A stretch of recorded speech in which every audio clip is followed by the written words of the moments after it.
Ne cherche pas le bonheur, cherche la paix.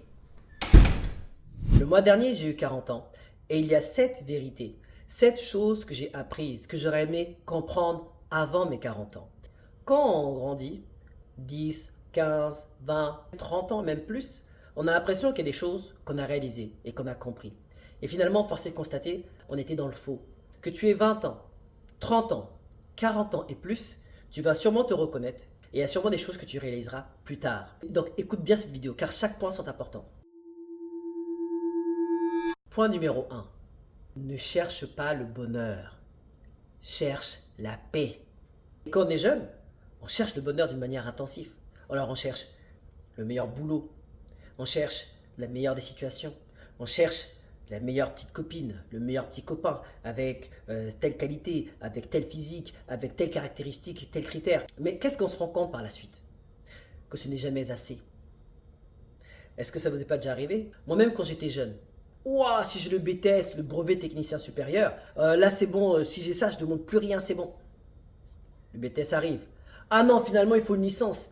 Ah, je voudrais une licence. Ah non, mais là la licence. Ah, je galère pour la licence, mais franchement, si j'ai la licence, je dirais plus rien. Franchement, là je suis bon, là je suis bien et je suis calé là. Une fois que j'ai eu la licence, de toute façon, après ça suffisait même pas. Et ainsi de suite. Au boulot.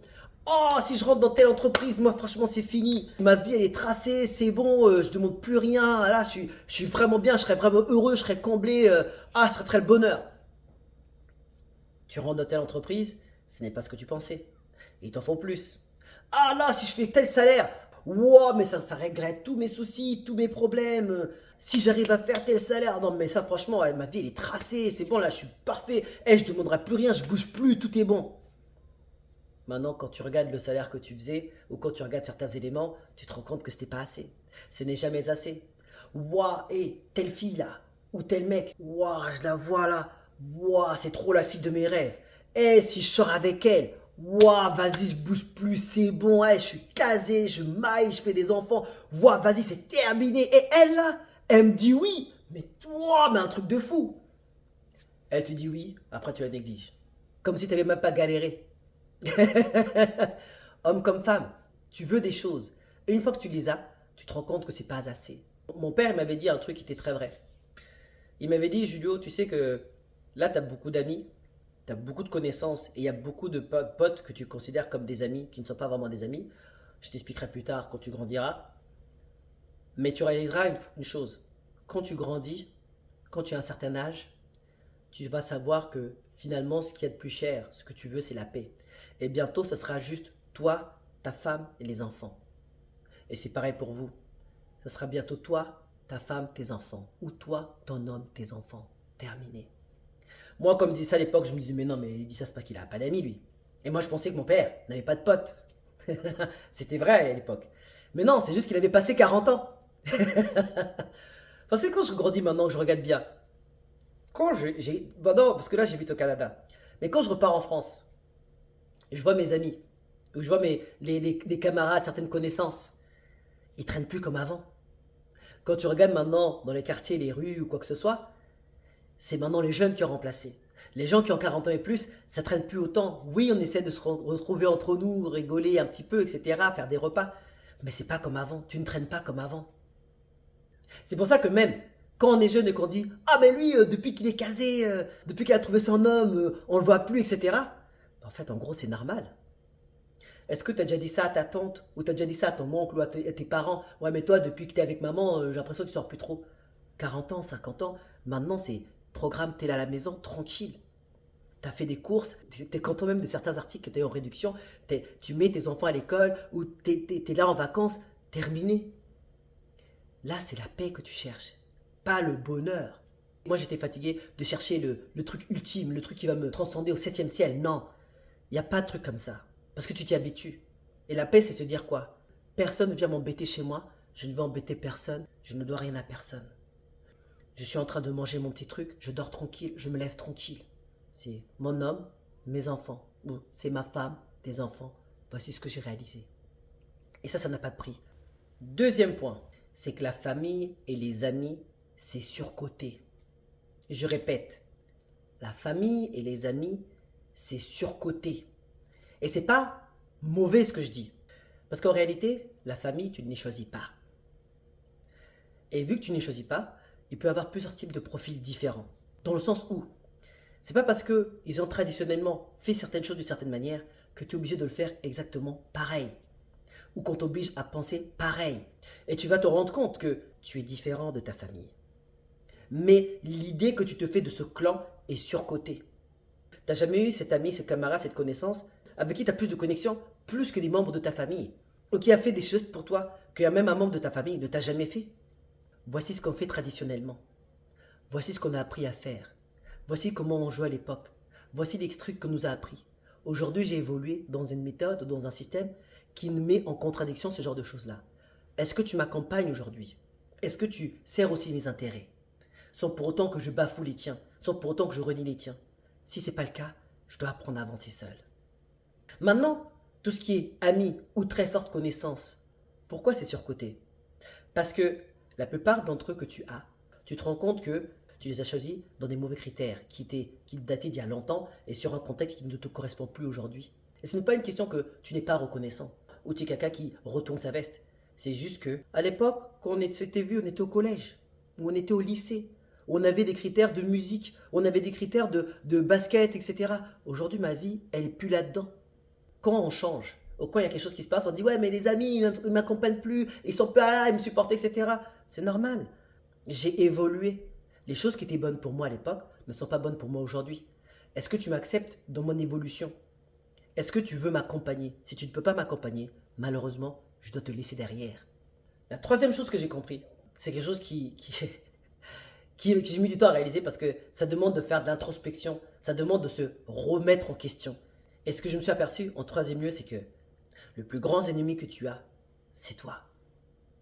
Moi, je l'ai réalisé il n'y a pas longtemps. Pourquoi? Parce que ce soit comment j'étais au lycée, ce que j'ai fait dans le sport, quand j'ai voyagé de France pour venir au Canada, mes premiers boulots à responsabilité de manager, ma vie d'investisseur, ma vie d'entrepreneur, j'ai réalisé que la seule personne qui peut me stopper réellement, c'est moi. La seule personne qui était le plus dur avec moi, c'est moi. Réellement, quand tu penses bien dans ta vie, qui a ce pouvoir-là de te dire ne rentre pas dans ce métier-là, ne fais pas ce sport-là, ne pense pas comme ça, ne va pas par là? Réellement, qui donne ce pouvoir-là si ce n'est pas toi? Il y a un truc qu'on dit qui est vrai. S'il n'y a pas de voleur à l'intérieur, le voleur à l'extérieur ne peut rien. Donc, si jamais les idées que tu nourris, que tu ne peux pas, etc., se disant si ça vient des autres, c'est que tu as laissé les autres te vaincre. Parce que si tu es en mode je vais faire ceci, je vais réagir cela, réellement, qui peut te stopper? J'ai réalisé avec mon ami, j'en parlais il n'y a pas longtemps d'ailleurs. Tout ce que j'ai réalisé dans mon parcours, on s'est dit, mais finalement, tout ce que tu me dis, les difficultés là, la solution vient de toi. Et c'est pas question que je suis extraordinaire, c'est que tout le monde est pareil. Et ça, c'est une vérité qui remet en question son ego. On a plus de facilité à blâmer les autres. Et ce qui m'amène à un quatrième point, c'est que ce que tu as autour de toi, le revenu que tu as, tout ce que tu possèdes, tes amis, ton entourage, c'est quelque part ce que tu penses mériter. Et c'est quelque part ce que tu penses que tu vaux.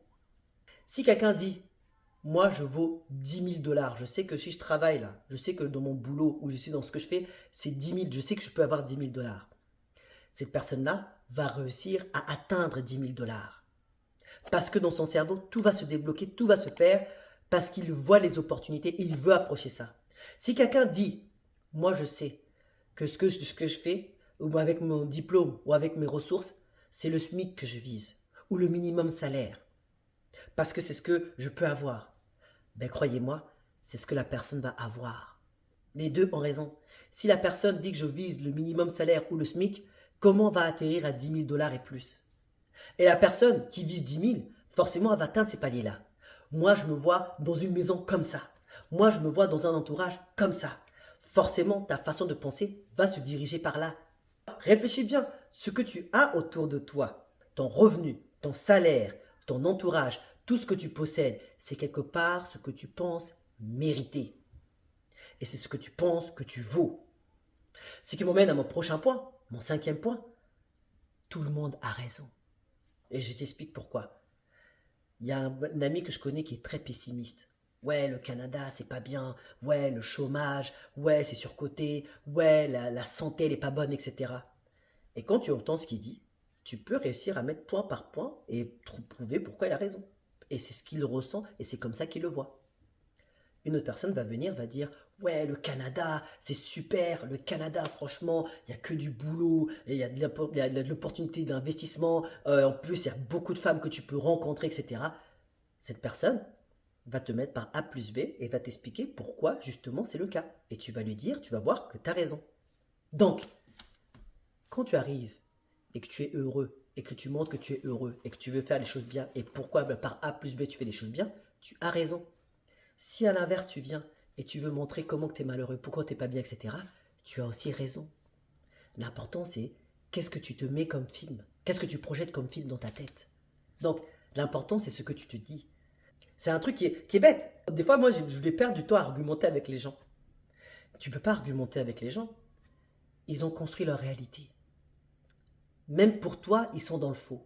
Leur monde est réel et tout ce qu'ils vont faire va se matérialiser pour conforter ce qu'ils sont en train de faire. Sixième point, ça va choquer ce que je vais vous dire, mais j'ai réalisé que finalement, sous un point de vue financier, que le gros diplôme, gros salaire, ne vaut pas mieux que petit diplôme, petit salaire. Je m'explique. Quand je suis arrivé au Canada, j'ai réalisé, j'avais le plus petit salaire. En moyenne, en général, tout le monde faisait plus que moi. Et pourquoi, finalement, je n'étais pas plus impressionné et finalement, ça ne vaut pas plus? Je me suis aperçu une chose. Le plus petit salaire ou le plus petit poste et le plus petit diplôme, en général, ça vient aussi avec la responsabilité qui va avec. Moi, ayant moins de responsabilités ou ayant plus de liberté de mouvement, j'avais la possibilité d'apprendre plus de choses qui étaient autres que mon métier. Investir en immobilier. J'avais la possibilité de commencer une chaîne YouTube, d'apprendre à avoir plus de connaissances. J'avais moins de scrupules de dire que j'ai fait par exemple je suis parti faire avocat pour rien ou tel grand cursus pour rien. Parce que quand tu as ce cursus-là, tu veux le rentabiliser. Il faut maintenant que tu travailles en conséquence de ce que tu as fait. Forcément, tu n'as pas fait pour rien.